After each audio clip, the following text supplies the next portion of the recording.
حضرت انس رضی اللہ عنہ بیان کرتے ہیں کہ نبی کریم صلی اللہ علیہ وسلم ہمارے گھر والوں کے پاس آیا کرتے تھے۔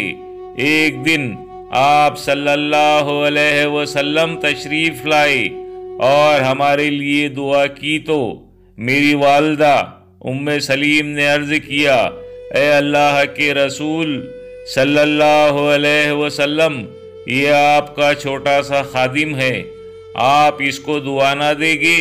تو آپ صلی اللہ علیہ وسلم نے فرمایا، اللہم اقصر مالہ وولدہ وآتل حیاتہ واغفر لہ، اے اللہ اس کے مال و اولاد کو زیادہ کر، اس کی زندگی لمبی کر اور اسے بخش دے۔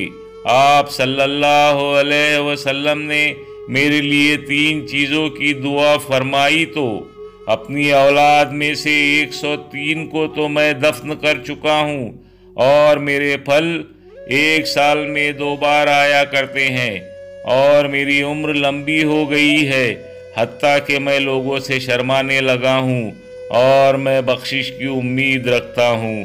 صحیح الادب المفرد 509۔